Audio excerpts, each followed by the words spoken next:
Bueno, estamos acá, estamos tomando unos mates, estamos charlando y estábamos en varias cosas. Voy a comentar así breve algo de lo que publicaron ayer, que me llamaron varios portales, que me llamaron de la Radio Universidad. Gracias a los chicos de la Radio Universidad de La Matanza, les mando un beso grande a los chicos. Voy a comentar algo breve y voy a dejar el tema ahí porque es de mi índole privada. Es verdad, inicié el divorcio, ya hablé con mis abogados, se inició el divorcio, más allá de la situación sentimental que pudimos haber vivido.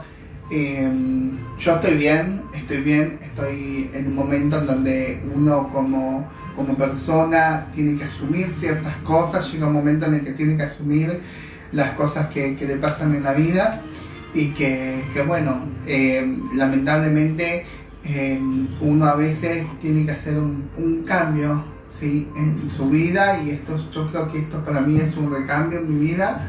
Y bueno, yo espero que tanto para esa persona, para Maximiliano, como para mí, que la vida nos sorprenda y que sea para los dos para bien, y que el divorcio sea lo menos traumático posible, tanto para sus hijos como para nosotros como pareja. Así que bueno, después, ¿por qué nos separamos o no? No voy a responder esa pregunta, porque ayer me lo preguntaron.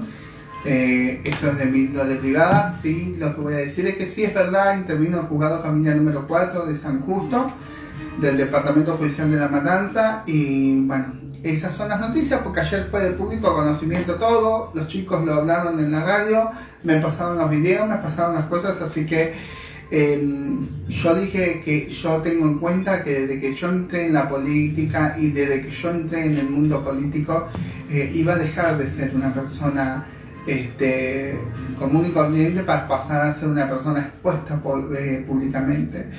Así que gracias, les agradezco a todos, a mis amigas, a Rosana, a las chicas, a mis abogados, a todos por estar ahí y por hacerme el aguante y por los mensajitos que me enviaron todos.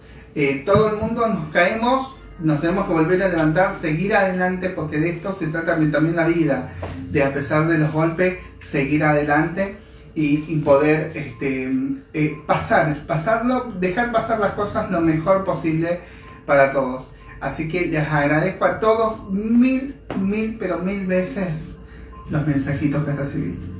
Ahora vamos con la actualidad y estamos hablando de la violencia que se vive institucionalmente, que se vive en las escuelas, que se vive en todos lados. ¿Por qué estamos viviendo esta violencia? ¿Por qué lo que estamos pasando? ¿Por qué las situaciones estas de los chicos que cada vez también pasan este tipo de cosas en las escuelas, en los lugares de trabajo, en la calle? Porque vi mucha violencia también en la calle. El otro día en pleno día vi como dos muchachos se agarraban a topada, pero porque el simple hecho, porque se chocaron. La gente está como muy violenta, la gente está como muy agresiva últimamente. Y también a todo esto, las cosas que pasan, ¿no? Porque la gente está violenta, la situación política que estamos viviendo, porque también vamos a estar hablando de lo que habló Cristina Fernández de Kirchner en el programa de Pablo Dugan, que tuvo un rating bastante alto, porque C5N se lució con la entrevista de Cristina Fernández de Kirchner, que llegó a los 11 puntos de rating, ganándole a Telefe y a Canal 13. Pero a mente de esa entrevista que ahora vamos a estar hablando, la situación es caótica, porque me lo decía el otro día una señora y me decía, miren, cuando yo era chica, me decía, estas cosas que estamos viviendo, ni cuando yo era chica tampoco, no lo vivíamos, de vivir violencia extrema. Porque nosotros cuando decimos violencia extrema estamos hablando de lo que estamos viviendo también en todo momento, porque estamos viendo mujeres golpeadas, hombres golpeados, porque también hay muchos casos de hombres golpeados, hombres que sufren violencia, como hablaban anteriormente. Y que estas cosas también se deben hablar, porque no se habla, no se toca, no se habla de la situación. La violencia institucional que vive uno cuando por ahí tiene que ir a hacer una denuncia y no le toman una denuncia, Cuando por ahí la violencia institucional, cuando ayer vi una chica que me enviaba un video que quiso ir a hacerse atender en el Hospital San Martín y no la atendían porque los médicos no sabían dónde estaban. Y los policías se acercaron para poder detener a la señora que estaba quejándose.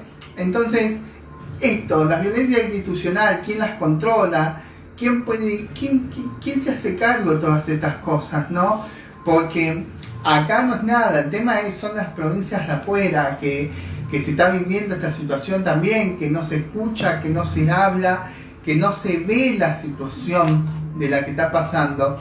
Y también a nivel país, porque nosotros tenemos un montón de cosas, la situación económica, ni hablar de la inflación que tenemos en el país, que también es situación violenta, porque la violencia económica que estamos viviendo como país, que vos vayas a hablar justamente en el corte, estábamos hablando del valor de un azúcar, que un azúcar te salga 700, 800 pesos en un supermercado, es violencia económica, porque quiere decir que no toda la familia van a tener la oportunidad de poder ir a comprar un paquete de azúcar y poder tener, y le estoy hablando del paquete de azúcar como algo simbólico, como algo como para poderse darse cuenta de las cosas que estamos viviendo a nivel país y de las cosas que estamos viviendo también como sociedad, que no estamos poniendo un poquito de paño frío también a las cosas.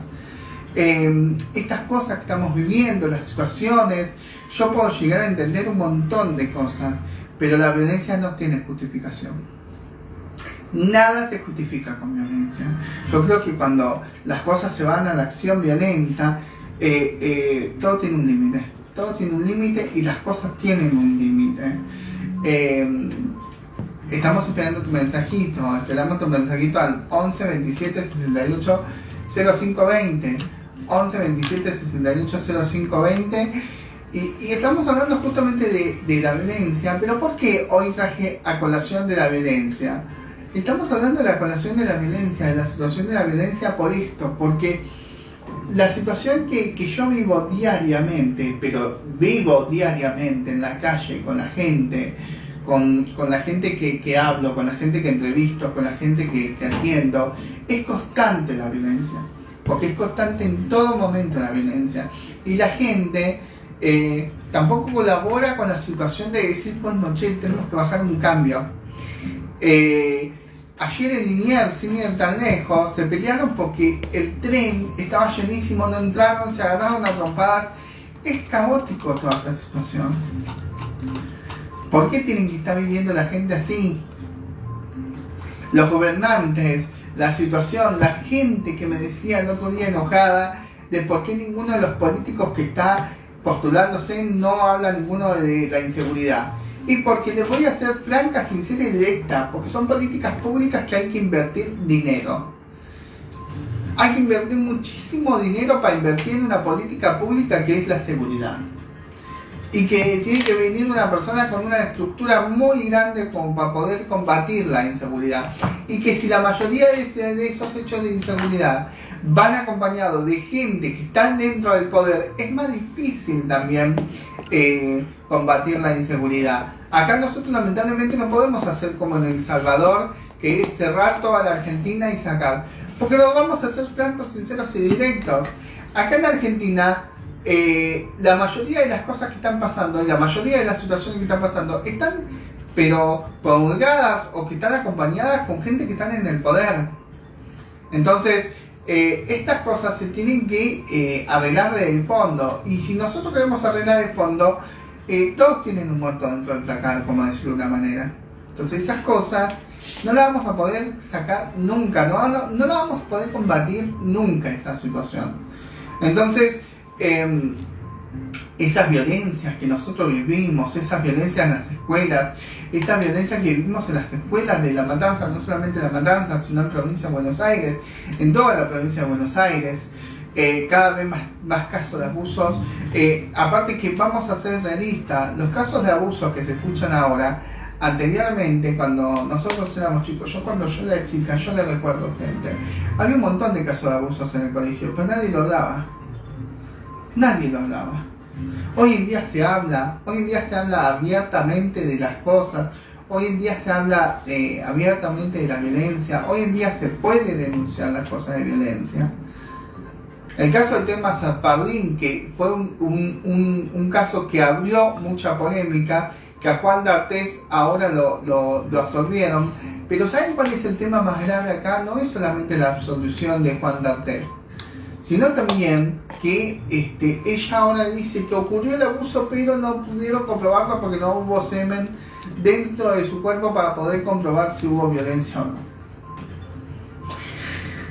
Yo les voy a decir una cosa dentro del acto del proceso de una investigación penal, tanto en provincia como capital como en provincia. No sé cómo será en otro país, pero yo calculo que será más o menos similar. El acto de violencia, cuando uno va a demostrar una situación de abuso sexual, doblemente agravado, porque seguramente fue doblemente agravado como lo habían calificado, porque era menor de edad, porque estábamos hablando de una menor de edad, porque ella era menor de edad. No solamente se comprueba con una situación del semen, se tiene que comprobar con un informe psiquiátrico, un informe psicológico, los peritos del juzgado lo tienen que ver bien, y no la ven solamente una sola vez. Yo no estoy hablando solamente del caso del tema Fardín, estoy hablando en general. ¿Saben por qué? Porque esta semana, justamente con el caso de violencia, vino colacionado un hombre al estudio para poder ver si nosotros le podíamos dar asesoramiento respecto a una causa que a él lo habían imputado en Moreno, en el Departamento Judicial de Moreno General Rodríguez, donde ocurrió también, condenaron el caso de Candela Sol Rodríguez. Lo que sucedió fue lo siguiente, la mujer lo denunció al padre de su hijo, supuestamente por un abuso. Cuando fuimos a hacer las pericias, cuando fuimos a hacer todos los cotejos judiciales que se tienen que hacer, descubrimos que la mujer había mentido. La mujer tenía problemas, no soy psiquiatra para hablar, pero lo describió el juzgado, disforias de todo tipo y de una persona mitómana.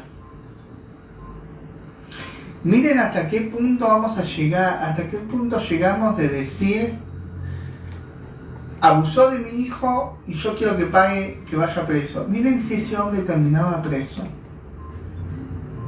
Y después se descubría que no era verdad lo del abuso. Pasa esto muy comúnmente, mucho más común de lo que nosotros pensamos.